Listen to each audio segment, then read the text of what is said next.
Graça e paz, igreja. Bom dia a todos.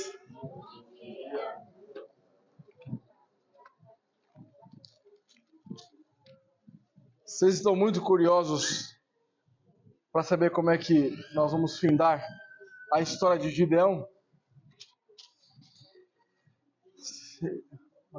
Não será hoje. Hoje nós vamos invadir aqui o território do Vitão. Nós vamos trabalhar em Salmos, seguindo a série de exposições que tem sido feita de maneira brilhante pelo nosso seminarista Vitor. Ele tinha parado no Salmo 21 e eu irei fazer a exposição agora do Salmo 22. Pode ser que em outras oportunidades, tanto o pastor Léo quanto eu, iremos trabalhar em alguns salmos, ok? Por isso que hoje nós vamos dar uma pausa na série de Juízes, mas rapidinho nós voltamos. Salmo de número 22. Do abandono à glória, o rei que sofre e reina para sempre. Esse é o título do nosso sermão nesta manhã. Vamos à leitura do texto.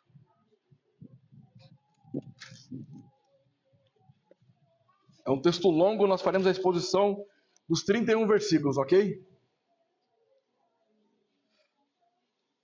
Deus meu, por que me desamparaste? Porque se acham longe de minha salvação as palavras de meu bramido? Deus meu, clamo de dia e não me respondes, também de noite, porém não tenho sossego. Contudo, tu és santo, entronizado entre os louvores de Israel. Nossos pais confiaram em ti, confiaram e os livrastes. A ti clamaram e se livraram, confiaram em ti e não foram confundidos. Mas eu sou verme e não homem, opróbrio dos homens e desprezado do povo. Todos os que me veem zombam de mim, afrouxam os lábios e meneiam a cabeça. Confiou no Senhor, livre-o ele, salve-o, pois nele tem prazer.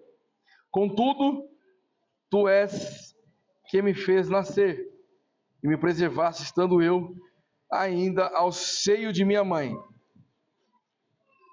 A ti me entreguei desde o meu nascimento, desde o ventre de minha mãe, tu és meu Deus. Não te distancies de mim, porque a tribulação está próxima, e não há quem me acuda. Muitos touros me cercam, fortes touros de Bazã me rodeiam. Contra mim abrem a boca, como faz o leão que despedaça e ruge. Derramei-me como água, e todos os meus ossos se desconjuntaram. Meu coração fez-se como cera, derreteu-se dentro de mim. Secou-se o meu vigor como um caco de barro, e a língua se me apega ao céu da boca. Assim me deitas no pó da morte. Cães me cercam, uma súcia de malfeitores me rodeia. Transpassaram minhas mãos e os pés. Posso contar todos os meus ossos. Eles me estão olhando e encarando em mim. Repartem entre si as minhas vestes, e sobre a minha túnica deitam sortes. Tu, porém, Senhor, não te afastes de mim, força minha, apressa-te em socorrer-me. Livra a minha alma da espada e das presas do cão, a minha vida. Salve-me das tuas fauces do leão e dos chifres dos búfalos. Sim, tu me respondes. A meus irmãos declararei o teu nome. Cantar-te-ei louvores no meio da congregação. Vós que temeis o Senhor, louvai-o. Glorificai-o, vós todos, descendência de Jacó. Reverenciai-o, vós todos, posteridade de Israel. Pois não desprezou, nem abominou a dor do aflito, nem ocultou dele o rosto, mas ouviu quando lhe gritou por socorro. De ti vem o meu louvor na grande congregação. Cumprirei os meus votos na presença dos que o temem. Os sofredores hão de comer e afastar-se. Louvarão o Senhor os que o buscam, vivam para sempre o coração. Lembrar-se-ão do Senhor e a ele se converterão os confins da terra. Perante ele se prostrarão todas as famílias das nações, pois o Senhor é o reino, é ele quem governa as nações. Todos os opulentos da terra hão de comer e adorar, e todos os que descem ao pó se prostrarão perante ele, até aquele que não pode preservar a própria vida. A posteridade o servirá. Falar-se-á do Senhor, a geração vindoura, hão de vir anunciar a justiça dele ao povo que há de nascer. Contarão que foi ele quem o fez. Amém. Senhor nosso Deus e amado Pai, nós nos regozijamos na tua presença, glorificamos o teu santo nome. Neste momento nós clamamos pela tua misericórdia, para que deste modo possamos contemplar a beleza da tua palavra e aplicar essas maravilhas em nossos corações. Que o Senhor fale em nossos corações nesta manhã, e sejamos abençoados em nome de Jesus. Amém.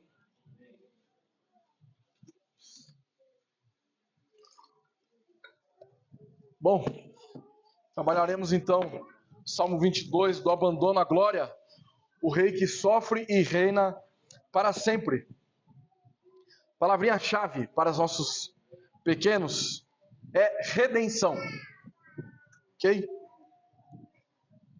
Essa palavra redenção é o fio condutor do Salmo 22. O rei sofre para redimir, é ouvido para vencer e reina para ser adorado. Ok? Nossa afirmação teológica: Deus decretou que o reino messiânico seria inaugurado pelo sofrimento substitutivo do Filho e estabelecido progressivamente por meio de sua exaltação, resultando na expansão histórica e universal da adoração ao Senhor. Vou repetir, porque a afirmação ficou um pouco longa. Deus decretou que o reino messiânico seria inaugurado pelo sofrimento substitutivo do Filho e estabelecido progressivamente por meio de sua exaltação, resultando na expansão histórica e universal da adoração ao Senhor. E agora, meus pequenos, quem aqui sabe andar de bicicleta ou que gostaria de aprender a andar de bicicleta? Estou vendo algumas mãozinhas levantadas. É isso aí, né, seu Martim?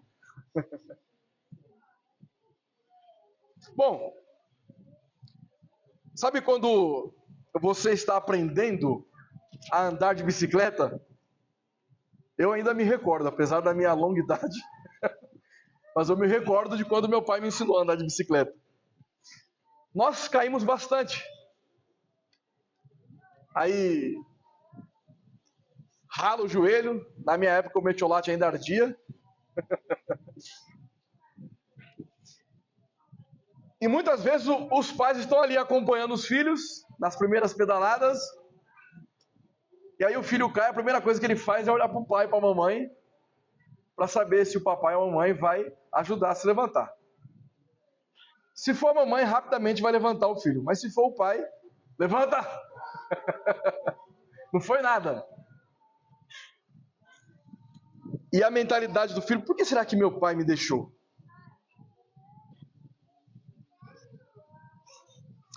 O fato é que o pai, o verdadeiro pai, ele jamais vai abandonar o seu filho. Na verdade, ele está observando aquilo que para você é um momento de sofrimento, para que lá na frente você possa regozijar de alegria quando você começar a pedalar sozinho e vai olhar para trás e falar: papai, eu consegui, papai. Na verdade, o pai estava preparando o momento em que a criança pudesse pedalar sozinha e sorrir de alegria. O Salmo 22 começa com alguém que parece abandonado e sofrendo muito, mas termina com alegria, vitória e pessoas no mundo inteiro adorando a Deus. Esse alguém é Jesus Cristo, o Rei que sofreu para nos salvar. E agora, pequena Esther, Ele reina para sempre. Esse é o nosso Jesus, que sempre esteve e estará nos segurando pela nossa mão, mesmo naqueles momentos que parece que estamos abandonados.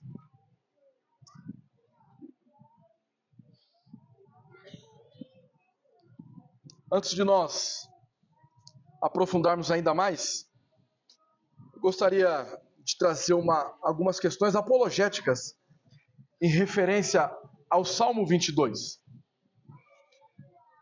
Por quê? Na cultura judaica, o Salmo 22 não retrata de Jesus. Claro que o seu contexto imediato, nós sabemos que é o rei Davi, que angustiado, está sofrendo, está escrevendo o que seria uma profecia messiânica. Ou seja, que aponta para Cristo. Então,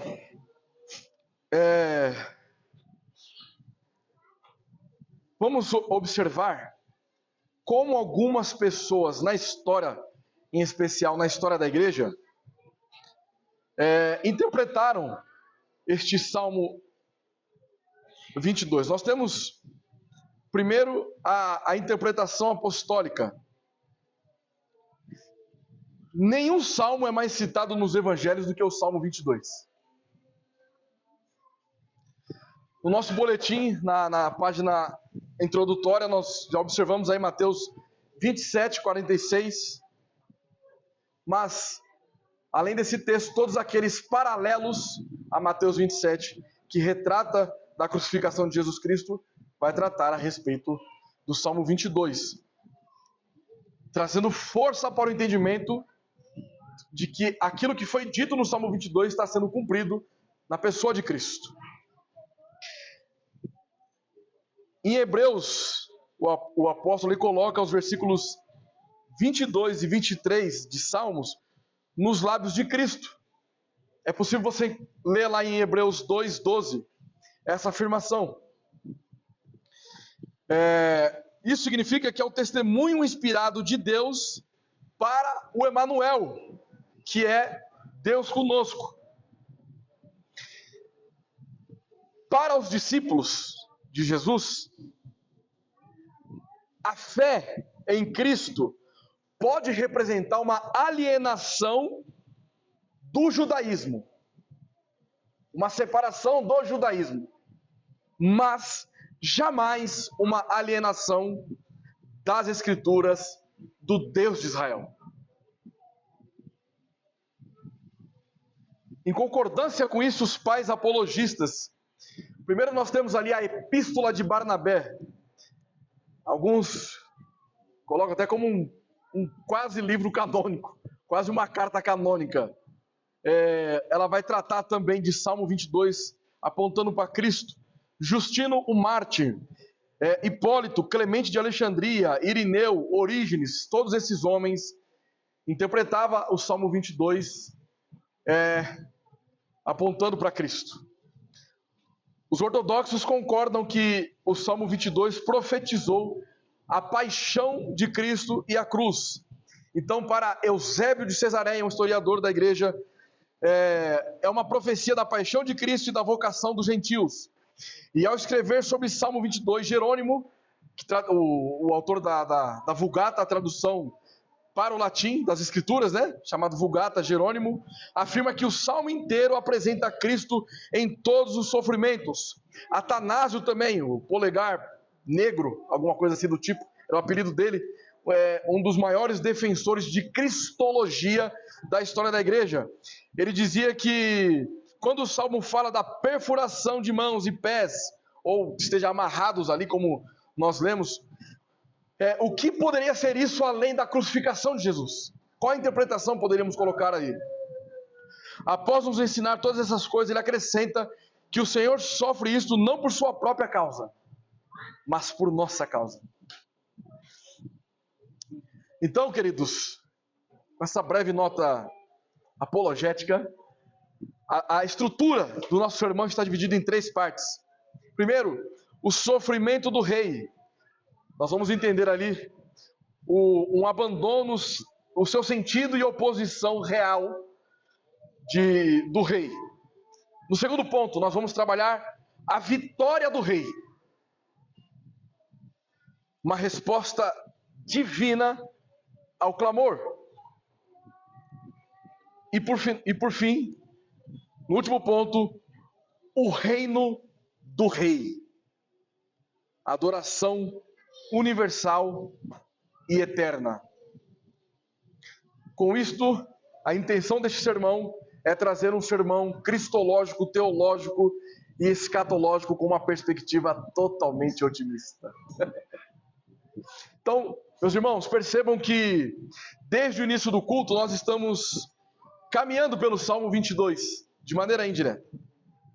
Nós começamos ouvindo o grito do Cristo sofredor. Fomos conduzidos à confiança no pastor, em Salmo 23. Confessamos nossa fé no mediador, quando nós fizemos aqui as perguntas 31 e 32 do Catecismo. E recebemos o perdão pelo seu sangue. E agora, o próprio Salmo nos explica por que tudo isso é verdade. Do abandono, o sentido ao sofrimento redentor. Primeiro ponto aqui, o sofrimento do rei. O rei se queixa de ser abandonado por Deus. Nós vamos dos versículos 1 ao 11, ok? A ideia central aqui é que o rei experimenta o abandono real para cumprir o plano redentor de Deus. Mas vamos ler aqui novamente os versículos 1 e 2. Deus meu, por que me desamparastes? Por que se acham longe de mim a salvação as palavras de meu bramido? Deus meu, clamo de dia e não me respondes, e também de noite, porém, não tenho sossego. A queixa do Salmo 22, Deus meu, por que me desamparaste? Ela decorre de uma afirmação anterior no Salmo 21. Vamos dar uma olhadinha aqui no Salmo 21. É bem curtinho. Na tua força, Senhor, o rei se alegra. Vão prestando bastante atenção no Salmo 21, tá? E como exulta com a tua salvação. Satisfaz-lhe o desejo do coração. E não lhe negastes as súplicas dos seus lábios. Olha, não lhe negastes. Há um contraste aqui com o Salmo 22, né? Pois o supres das bênçãos de bondade. Põe-lhe na cabeça uma coroa de ouro puro. Ele te pediu vida e tu lhe deste. Sim, longevidade para todos sempre. Grande lhe é a glória da tua salvação. De esplendor e majestade o sobreviste. Pois o puseste por bênção para sempre. E o encheste de gozo com a tua presença. O rei confia no Senhor e pela misericórdia do Altíssimo jamais vacilará. A tua mão alcançará os teus inimigos. A tua destra apanhará os que te odeiam. Tu os tornarás como em fornalha ardente quando te manifestares. O Senhor na tua indignação os consumirá. O fogo os devorará. Destruirás a terra, a sua posteridade e a sua descendência. De entre os filhos dos homens, se contra ti intentarem o mal. E urdirem intrigas, não conseguirão efetuá-los. Porquanto lhes farás voltar as costas e mirarás o rosto deles com teu arco. Exalta-te, Senhor, na tua força. Nós cantaremos e louvaremos o teu poder. Aí no próximo salmo ele fala: Deus meu, por que me desamparaste? Ele está firme, convicto, confiante, alegre, se regozijando na presença de Deus. Mas agora ele começa a vacilar, parece. Deus meu, por que me desamparaste? Aqui, nós precisamos levar em consideração o pano de fundo. Davi ele está passando por um momento de angústia, por um momento de sofrimento, de dor. Coisas que ele relata aqui no Salmo 22, ele mesmo não passou por isso. Mas sabe aquele momento em que você está angustiado, triste, que você começa a potencializar o seu sofrimento? Essa é a condição de Davi neste momento aqui, em Salmo 22. Sobretudo, ao fazer isso, ele também está descrevendo aquilo que aponta para Jesus Cristo.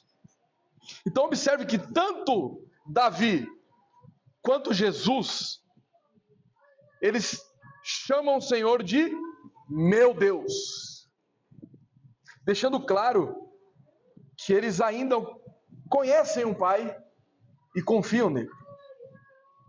Ele está angustiado, clamando: Deus meu, por que me desamparaste?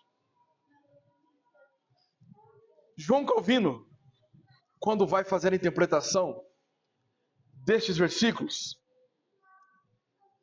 ele diz que quando nós olhamos para a pessoa de Cristo, precisamos levar em consideração que aqui é uma dor real, não é uma encenação. Cristo está passando por esse sofrimento. Veja o que Calvino diz. É uma coisa muito estúpida e muito tola dizer que nosso Senhor Jesus não foi tocado com angústia e ansiedade em seu coração. Cristo assume a angústia humana sem ao menos ele ter cometido um pecado sequer. E mais, ele não apenas não cometeu pecado, como ele não poderia e nem iria cometer nenhum pecado. Ele é Deus encarnado.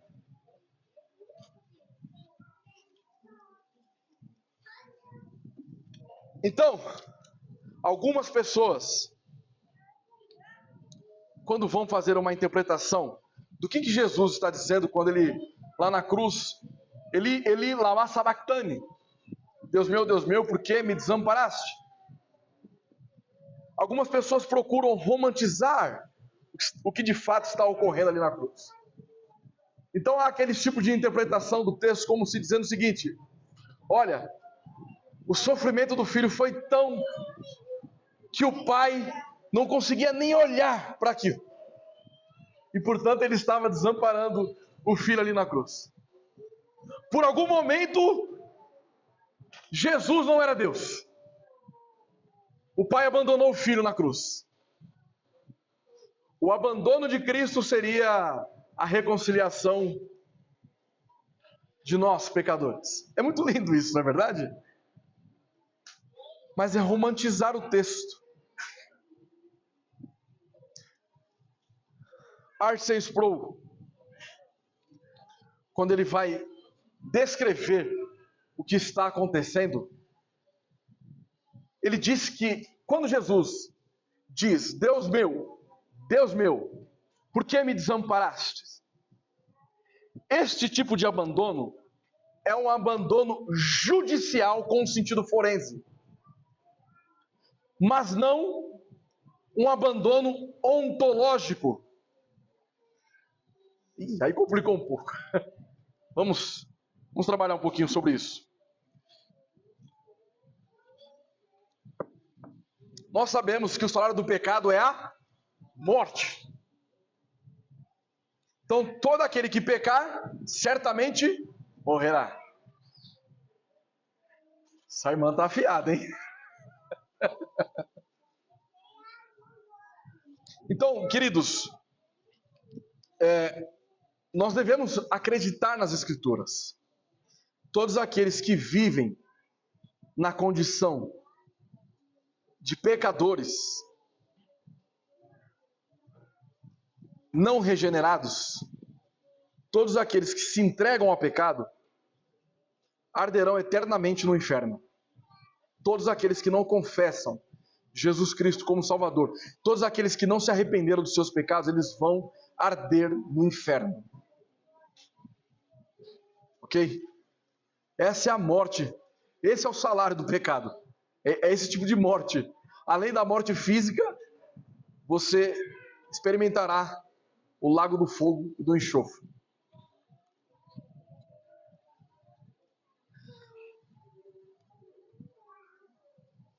Então, quando nós estamos pensando em um abandono judicial, é que aquele que jamais cometeu um pecado sequer, ele iria experimentar uma morte. A morte física. Jesus iria passar pelo cálice da ira do Senhor. A justiça de Deus viria de modo implacável contra Jesus Cristo. Ele precisava morrer para que nós tivéssemos vida. Ele assume a condição pecadora do ser humano. Mas ele não herda o que os pecadores mortais herdam, porque ele é santo. Ele assumiu aquilo que não era dele.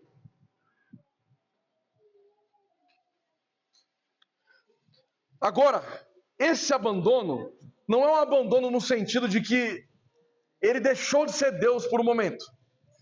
Porque aquilo que deixa de ser o que sempre foi, nunca mais será o que era antes. Se Jesus deixasse, por algum momento, de ser Deus, isso significa dizer que ele nunca foi Deus. Então, quando eu penso no argumento ontológico, o que significa isso aqui? Vem da expressão ontologia, que é o estudo filosófico e teológico a respeito do ser de Deus. Então, Cristo, ele possui o que nós chamamos de união hipostática. São as duas naturezas de Cristo. Ele é homem e Deus. Então, como homem, ele está com suas propriedades particulares recebendo o sofrimento do pecado que nós cometemos. Enquanto Deus, ele jamais se afastou do Pai. Porque ele é Deus. Agostinho de Hipona, ele diz o seguinte: ele está levando em consideração que é o pecado que nos separa de Deus. E ele vai argumentar o seguinte: este salmo escreve a meu respeito. Agostinho está dizendo isso. A meu respeito. Cristo intercede a meu favor. E torna os meus pecados os dele, para tornar a justiça dele nossa. A isso nós chamamos da dupla imputação. É quando os pecados da humanidade são imputados na pessoa de Cristo e a justiça de Cristo é imputada sobre nós. Portanto, o apóstolo Paulo vai dizer: portanto, não há mais condenação para aqueles que estão em Cristo Jesus. Essa é a condição de todos aqueles que nasceram de novo. Não há mais pecado que nos escraviza. Nós somos libertos da escravidão do pecado. Tomás de Aquino, seguindo o tema de Agostinho, do Cristo integral, ele diz que o Salmo expressa Cristo e sua igreja como um corpo místico, porquanto o abandono de Cristo é como o que carrega o pecado da humanidade. Assim, ele exclama seu lamento e perplexidade em nome da humanidade. É o nosso Jesus Cristo quanto o homem e Deus, o Deus homem. Nem no momento que ele morre, ele deixa de ser Deus. Então, se alguém perguntar para você, Deus morreu na cruz? O Deus homem morreu na cruz. Essa é a resposta, certo? O nosso Senhor Jesus. Contrário disso, nós caímos no nestorianismo, que faz uma separação das duas naturezas de Cristo. Agora vejam os versículos 3 a 5. Contudo, tu és santo, entronizado entre os louvores de Israel. Nossos pais confiaram em ti. Confiaram e os livrastes. A ti clamaram e se livraram. Confiaram em ti e não foram confundidos. O silêncio de Deus não contradiz sua santidade. Veja o seguinte, que ele diz: tu, porém, és. O lamento se transforma em confiança. Ele inicia lamentando, Deus meu, porque me desamparaste. Mas agora ele começa, contudo, tu és santo. E existe aqui uma tríplice referência à confiança dos antepassados em Deus. Porque ele diz o seguinte: nossos pais confiaram em ti. Nossos pais confiaram em ti. Primeira expressão aqui de confiança. Confiaram e os livraste. Segunda vez que a palavra confiança está implícita aqui. E depois ele diz: a ti clamaram e se livraram. Confiaram em ti. Esses antepassados referem-se ao verdadeiro Israel espiritual. Não aqueles da circuncisão, que não confiavam em Deus. Nós temos observado isso principalmente no livro de Juízes. O povo de Israel se contaminando com idolatria. Mas quando ele fala daquele povo que confiou em Deus, o povo de Israel, ele está pensando no Israel espiritual, não tão somente no Israel étnico.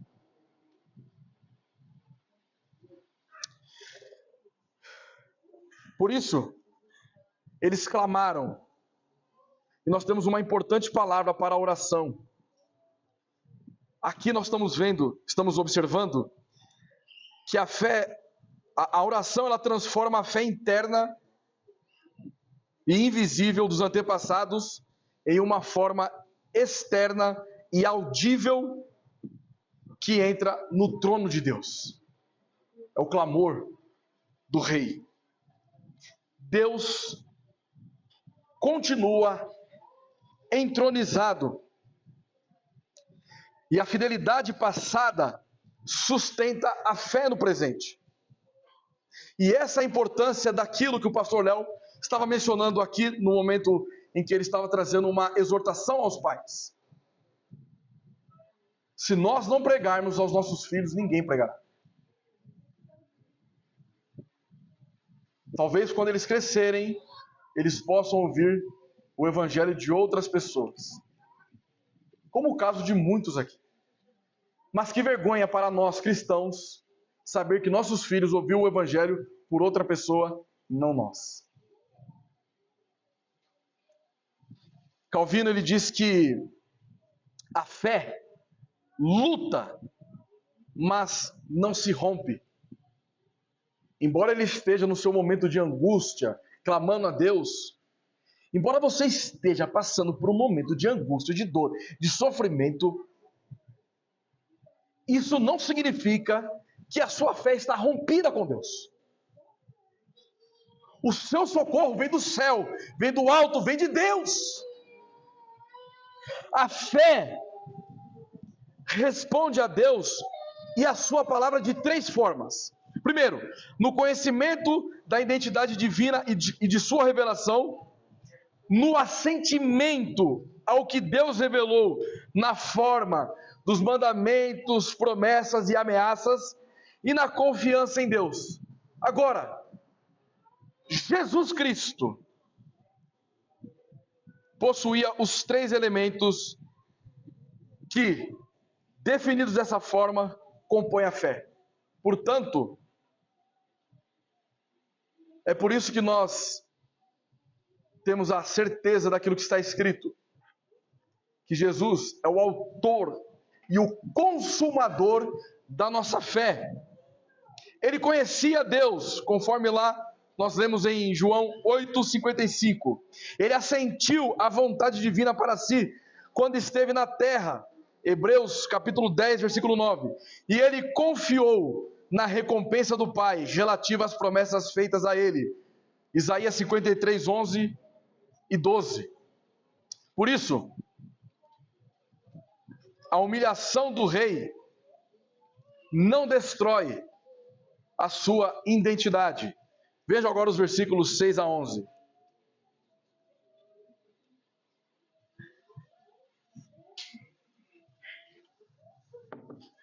Mas eu sou verme, e não homem, opróbrio dos homens e desprezado pelo povo. Todos que me veem zombam de mim, afrouxam os lábios e meneiam a cabeça. Confiou no Senhor, livre-o ele, salve-o, pois nele tem prazer. Contudo, tu és quem me fez nascer, me preservaste, estando eu ainda ao seio de minha mãe. A ti me entreguei desde o meu nascimento, desde o ventre da minha mãe. Tu és meu Deus, não te distancies de mim, porque a tribulação está próxima, e não há quem me acuda. Note essa expressão bem forte. Mas eu sou verme, e não homem, opróbrio dos homens e desprezados do povo. Essas palavras aplicam-se de modo especial a nosso Salvador Jesus Cristo. É uma declaração esquecida que mostra quão pouco valor os líderes de Israel e os oficiais romanos davam a Jesus.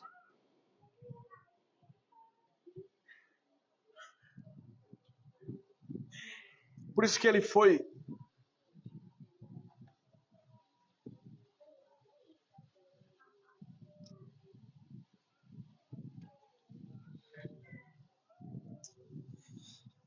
ele foi zombado, cuspido,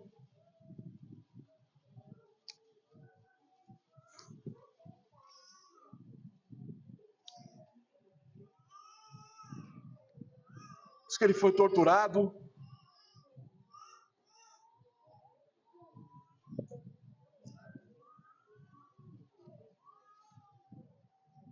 e demonstrou uma fraqueza aparente, mas demonstrou também uma dependência filial absoluta, se mantendo em submissão ao Pai. Os antepassados foram recompensados por sua confiança no Senhor. E assim, o rei espera a mesma confiança. Porque o versículo 11: não te distancies de mim, porque a tribulação está próxima, e não há quem me acuda, não existe ninguém na face da terra. Só o Senhor, só Deus pode me livrar. Só Deus pode me recompensar. Só o Senhor, Pai. Mais ninguém. E nós precisamos aprender a clamar a Deus, a encontrar socorro, consolo e segurança no que é verdadeiro a nosso respeito.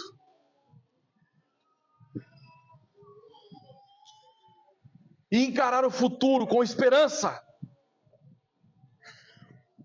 Porque Deus se mostrará fiel.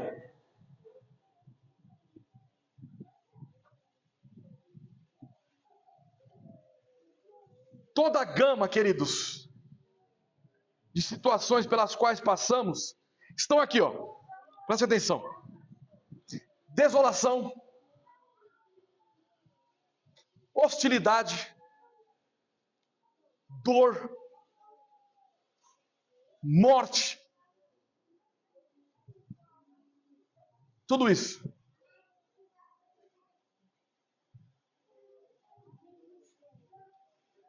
Nós passamos. E muitas vezes somos acometidos com crises de ansiedades.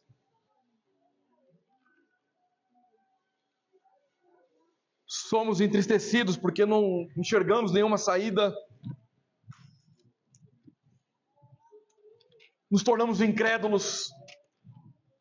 Acreditamos que o que está escrito aqui não tem um poder para nós. E aí então, olhamos para o próximo e chegamos às seguintes conclusões, como se a vida dele é melhor do que a minha. Se minha vida fosse assim, seria mais diferente. Isso demonstra uma pessoa que não tem a confiança, segurança e alegria em Jesus Cristo. Que ela precisa ser o que ela não é, para que ela possa ter a felicidade em Cristo Jesus.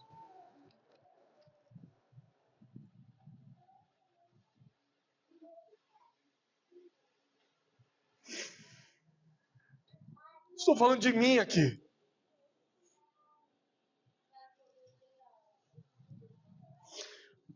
Hebreus 4.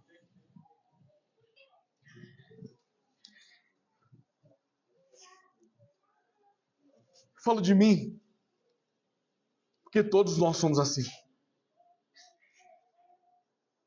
Não é indireta para ninguém. Hebreus 4, versículo 15 diz o seguinte: porque não temos sumo sacerdote que não possa compadecer-se das nossas fraquezas.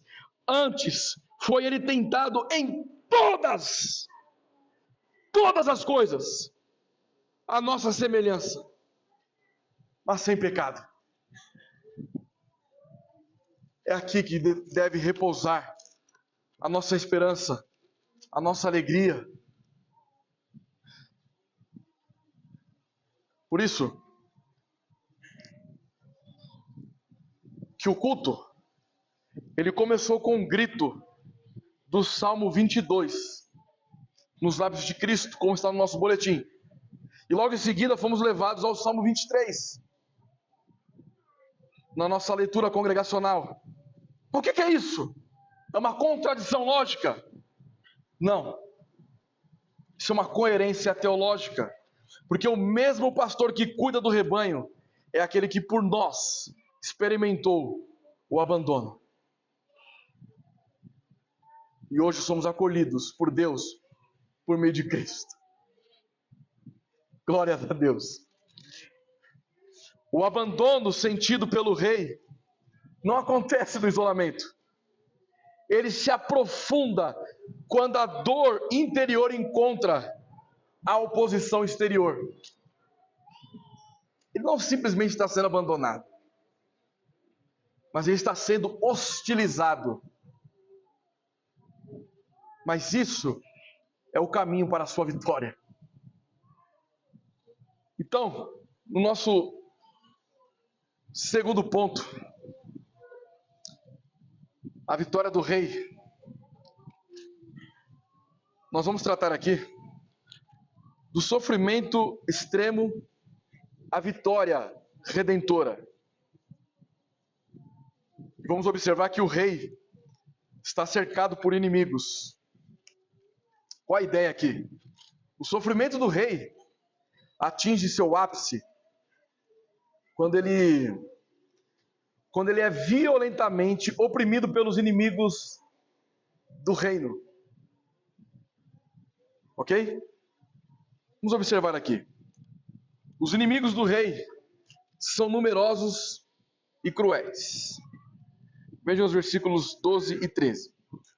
Muitos touros me cercam, fortes touros de Bazã me rodeiam. Contra mim, abrem a boca, como faz o leão que despedaça e ruge. Touros, leões, cães. Tudo isso aqui é uma linguagem um tanto judicial e militar, porque retrata o salmista como preso de todos os lados.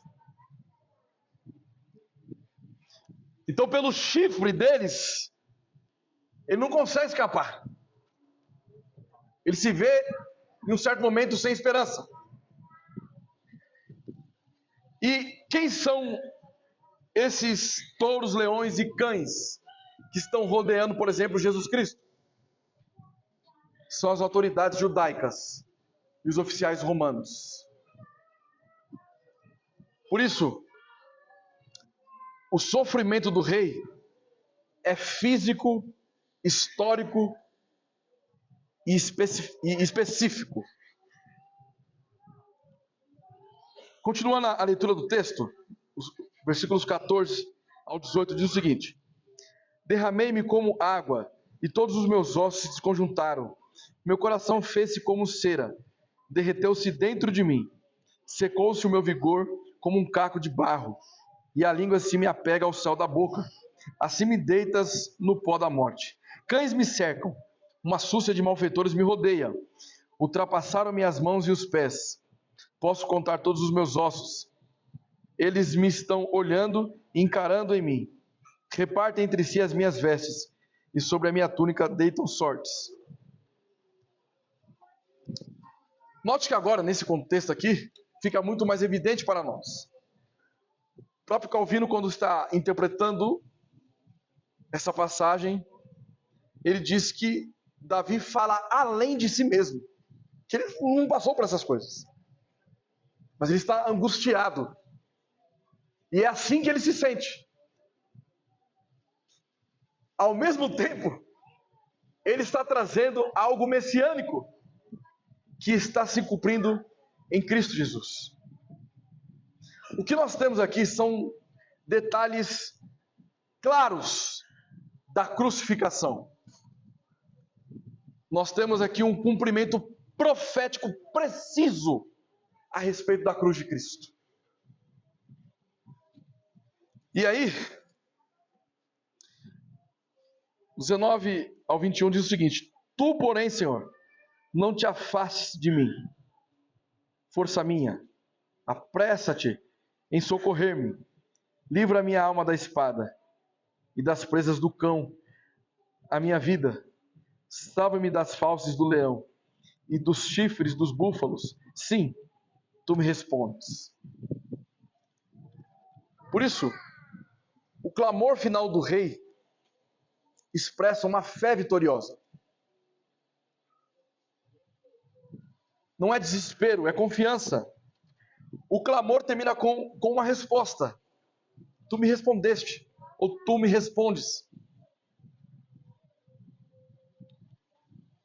Quando confessamos os nossos pecados hoje, fizemos isso porque o sofrimento que o Salmo descreve não é algo simbólico. Foi por causa do corpo ferido, de sangue derramado, que ouvimos: o sangue de Jesus nos purifica de todo pecado. O que isso significa? Queridos, a obra redentora de Cristo, vitoriosa de Cristo, ao mesmo passo que a morte vicária, a morte substitutiva, ao invés de nós, foi Ele assumindo a nossa condição pecadora, a salvação de Cristo, a vitória de Cristo também é nossa. Por isso que todos aqueles que estão aliançados, pactuados em Cristo Jesus, eles não devem se entregar a todo e qualquer pecado. Porque isso, apesar de fazer parte da nossa realidade, apesar de nós termos consciência de que nós somos justificados, mas ainda não glorificados, e essa é a razão pela qual nós pecamos, isso não é um chancelamento para que nós permanecemos em pecado. Você não é chamado para viver na depressão.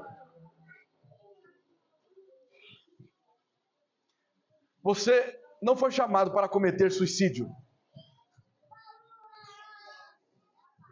Você não foi chamado para ser escravo da pornografia.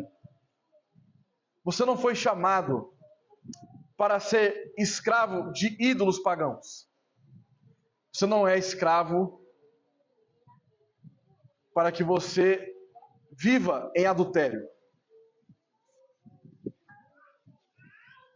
Você não foi chamado para viver em ansiedade. Você foi chamado para viver uma novidade de vida.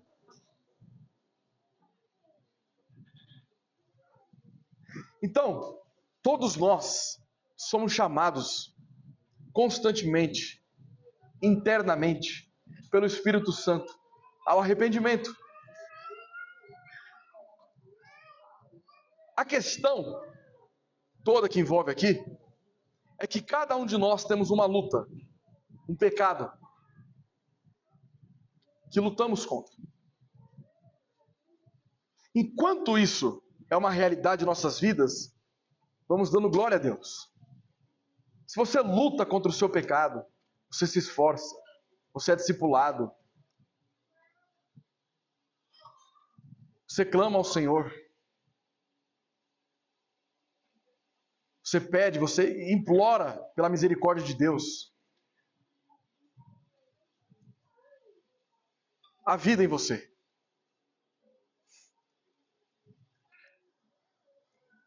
Mas a partir do momento que você se entrega a este pecado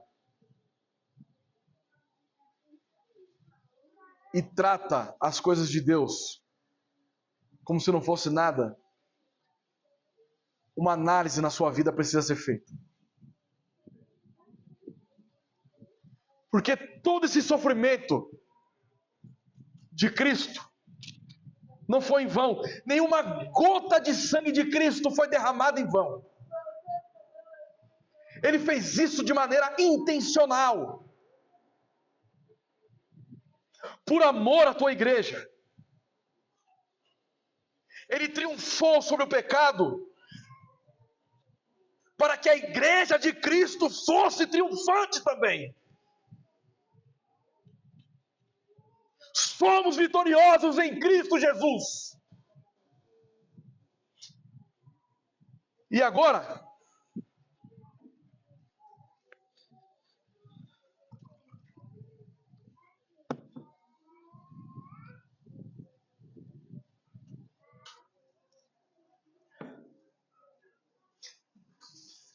iremos perceber que o Salmo muda de tom. O lamento dá lugar à certeza. O rei que sofreu não permanece na morte. Ele agora conduz o louvor. Versos 22 ao 31.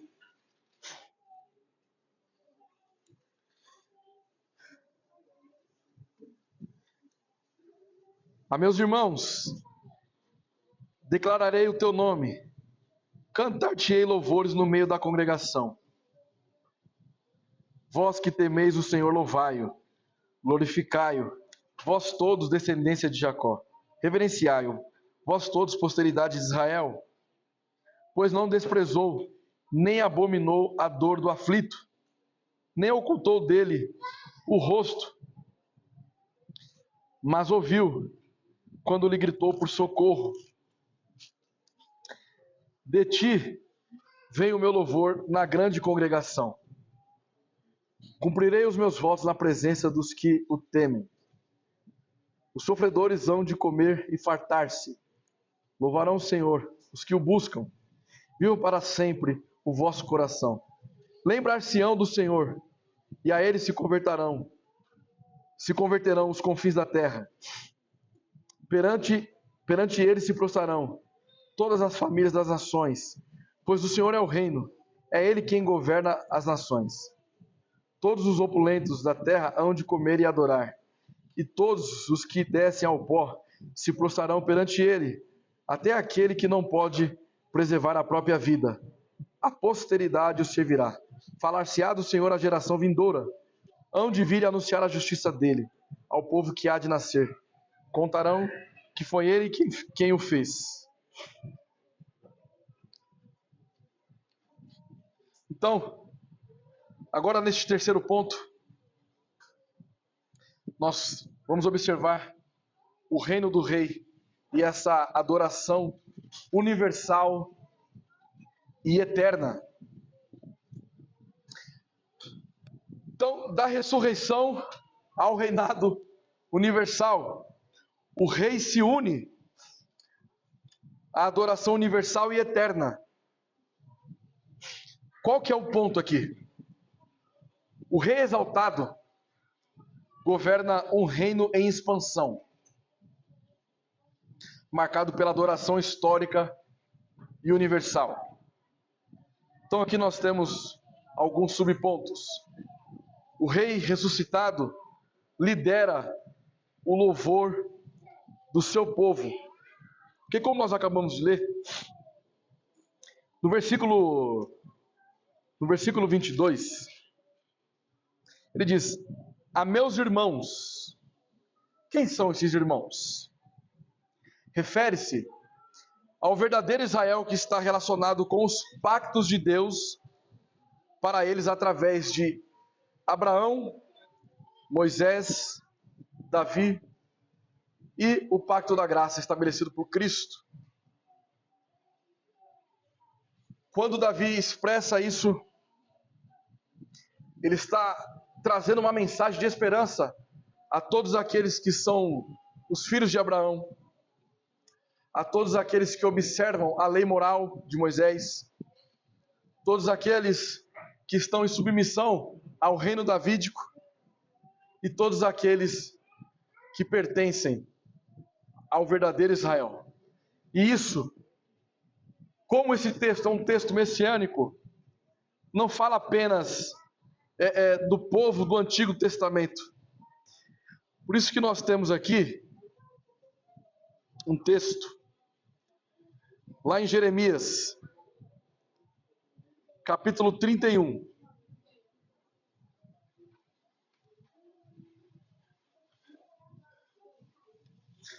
Capítulo 31, versículos 31 ao 33. Diz o seguinte: eis aí vem dias, diz o Senhor, em que firmarei nova aliança com a casa de Israel e com a casa de Judá, não conforme a aliança que fiz com seus pais, no dia em que os tomei pela mão para os tirar da terra do Egito, porquanto eles anularam a minha aliança, não obstante eu os haver desposado, diz o Senhor. Porque esta é a aliança que firmarei com a casa de Israel. Depois daqueles dias, diz o Senhor, na mente lhes imprimirei as minhas leis, também no coração lhes escreverei. Eu serei o seu Deus e eles serão o meu povo. Olha o versículo 34. Não ensinará jamais cada um ao seu próximo, nem cada um ao seu irmão, dizendo: conhece ao Senhor, porque todos me conhecerão, desde o menor até o maior deles, diz o Senhor. Pois perdoarei as suas iniquidades, e dos seus pecados jamais me lembrarei. Isso aqui é um texto profético apontando para a aliança em que nós estamos agora pactuados com Cristo.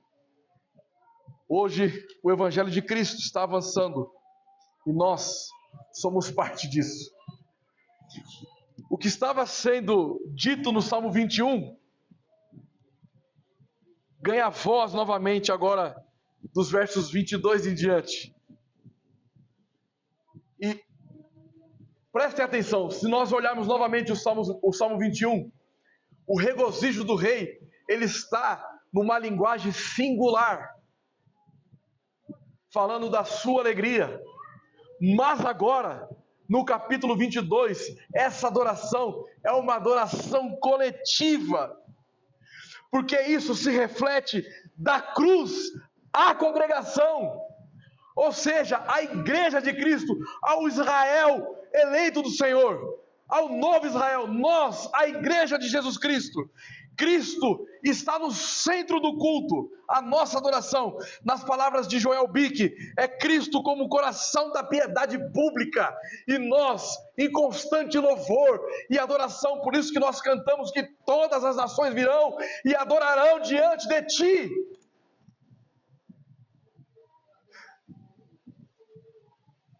Uma visão pessimista não pode dizer, não pode cantar que todas as nações virão e adorarão diante de ti, pois os teus atos de justiça se fizeram manifestos. Quem não glorificará o Senhor? Quem não adorará ao Senhor? Todas as nações virão e adorarão ao Rei dos Reis, o nosso Senhor Jesus Cristo. Aleluia! O reino do Rei alcança todas as nações. É o Evangelho, queridos, que antigamente foi ensinado àquele pequeno grupo de 12 pessoas, de 12 apóstolos, mas hoje é um número incalculável que está por toda a face da terra, proclamando a volta de Cristo. É uma adoração global, é um cumprimento progressivo na história, na qual todos aqueles que nasceram de novo faz parte disso. Nós somos chamados a pregar o Evangelho o tempo todo. O Evangelho, ele vence, ele avança e ele triunfa sempre e sempre e sempre.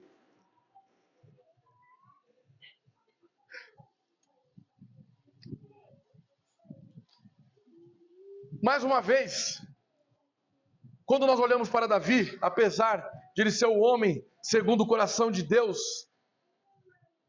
o nível que ele tinha de admiração se concentrava em Israel. Então, quando ele fala de uma adoração universal e global, ele não está falando de si mesmo. É como nós diríamos hoje. Ele está falando de um patamar diferente. É Jesus Cristo, o Supremo Rei. O Rei dos Reis.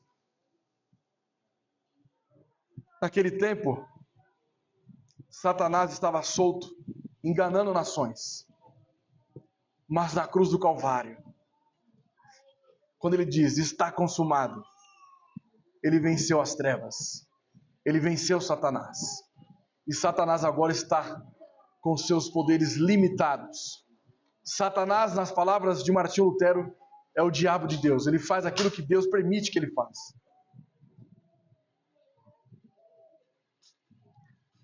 Então, se as nações não estão sendo mais confundidas por Satanás, nós podemos cantar. Quem não glorificará o teu santo nome? Quem não adorará? Onde o Evangelho não vai triunfar? Onde o Evangelho não vai chegar? O Evangelho vai chegar em todas as nações. Ele vai avançar, como ele tem avançado, porque o domínio do rei alcança todas as gerações. O reino de Cristo não morre e não morrerá. A obra está consumada. Ele o fez. Foi pela obra de Cristo que hoje nós podemos andar pela esquina, parar o primeiro filisteu que encontrarmos e falar: arrependa-se, miserável. Então, quando cantamos que o Senhor reina, não estamos ignorando a cruz. Estamos fazendo exatamente o que o Salmo 22 manda fazer depois da ressurreição: adorar, proclamar e anunciar às nações que ele vive e reina. Queridos, o Salmo começa com um grito de abandono e termina com uma proclamação de vitória. O sofrimento não foi o fim, foi o caminho do reino. Era necessário ele passar por isso, para que nós a igreja de Cristo seja uma igreja triunfante. Últimas aplicações.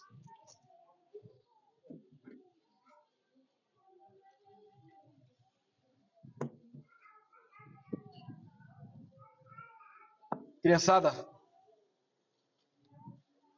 tenho uma certeza disso.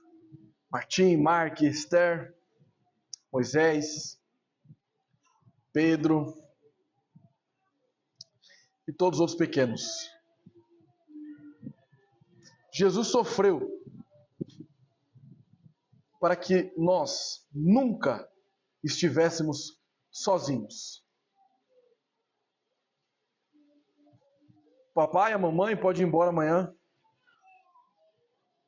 O pastor Léo, o pastor André podem ir embora amanhã. Mas Jesus sempre estará com todos vocês. Igreja, o reino já foi inaugurado e avança na história. Deixa eu te dizer uma coisa. Nós não estamos servindo a Cristo para que no futuro venhamos viver a eternidade com Ele. Nós já estamos vivendo a eternidade na terra com Cristo. Aqui, a boa obra que começou em nossas vidas não tem mais fim. Ela terá outro estágio na eternidade, mas nós já estamos com Cristo. Ele está em nossos corações. Ele vive em nós. De modo que eu não posso mais falar sem que eu esteja nele. Eu estou nele falando com vocês. Porque nós somos o corpo dele. Todas as nações ouvirão e adorarão o Rei. Não desistem, em hipótese alguma, de proclamar o santo evangelho de Jesus Cristo. E todas as vezes em que nós fomos acometidos com alguma situação de aflição, de dor e sofrimento, medo, lembremos que Cristo passou por tudo isso e Ele triunfou para que nós sejamos também triunfantes sobre o pecado. Amém? Deus abençoe a todos.